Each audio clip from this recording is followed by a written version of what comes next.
Mike, a few days on, what did you learn from the weekend? Well, I mean, I think it's always the process of us just continuing to get better, right? Obviously, you don't want to lose home games.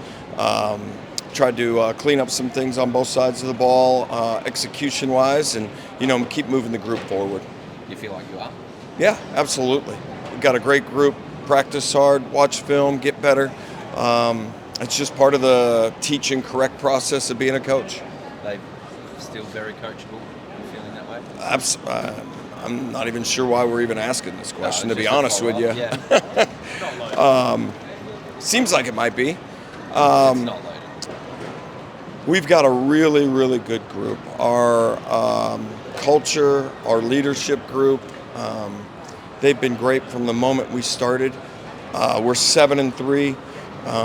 We've probably been beaten one of those games and beat ourselves in 2 other games. Those are disappointing things, but those are also situations for a new group for us to keep learning. I think every day, every time we can practice, get together, whether that's film or walkthroughs or practice, full practice, it's opportunities to connect the group and move forward.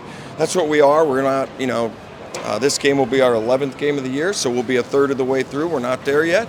It's part of the process as we grow and keep moving forward. That was my next question. You're a third of the way through. You're happy to be where you're at 7? I think absolutely, right? I mean, it's better than the alternative, right? Yeah, it's part of the process. I think we're above the pack right now, right? We're not in a bad position. We've played really well for the majority of the first 10 games. There's a few quarters and a few things you'd like to clean up and have back. That's part of it. It's a hard-playing league. Everybody's trying to win. You give everybody their credit, and for us, as we just keep trying to get better and move the group forward. What's it been like for you, Mike, managing expectations? The fans have got really high expectations this year. Yeah. You throw in Bryce and everything, and you guys won a bunch of Yeah. games. How do you manage every loss feels slightly bigger when the expectations are higher externally? Yeah, I think that it's a good thing. There hasn't been a lot of expectations around here, I don't think, for a long time. So, it's part of it. It's what we wanted to do to change the culture and the team and rebuild this thing. That was my goal. We want to be in these situations early in the year. As much as it hurts to lose those games at the end or be in close games, this is all part of it. So when we get in games that really, really matter, we've been in this position before. Hopefully we correct and we move on and we can win those type situations. Us as a new group figuring out what those playing combinations are at the end of the game and how we want to operate on both sides of the ball are incredibly important to us. We want to be dialed in and be ready for an elimination game probably by game 30. That's probably the goal. We're not even close to game 30, so we'll keep working towards it. But, the expectations, I love it. I love it. You mentioned different combinations. Are there any players you've seen you want to get involved a little bit more? Yeah, I think it's always part of the process, right? You've seen different guys get involved at different times.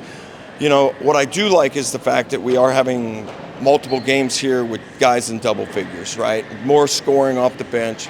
It is coming. It is growing. These things are getting better. But yes, you want to keep seeing certain playing combinations. Hey, who's Nick playing really well? We've got him play. Hey, Isaac White's starting to play better. Matt Kenyon's done his thing. Hey, Zylan did this. It's all part of the group. We have a very talented roster. I love our depth, who we have on the group, and us continuing to evolve and figure that offensive out and figure the defense out down the stretch is always part of it. I saw someone writing about Zylan saying, he's a star in this league, but he's parked a bit of the I'm going to be a number 1 guy to do the rebounding and the dirty stuff this year on your team. How do you feel about that? What does that say about blokes coming to the team, buying and going, they just want to win? Yeah, well, he's been outstanding from the very beginning.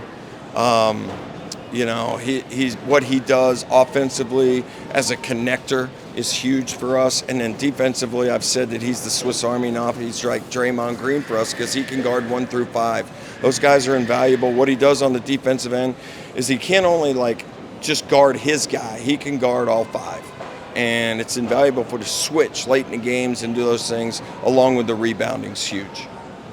Can I ask about Tasmania? They've just lost four in a row.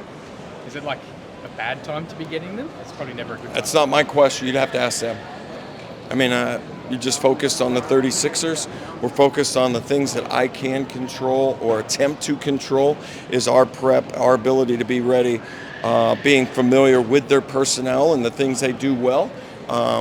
And, you know, we know how hard it is to win on the road in this game, in this league, no matter what it is. And, you know, you're always going to have a fight down there, right? That's just what happens.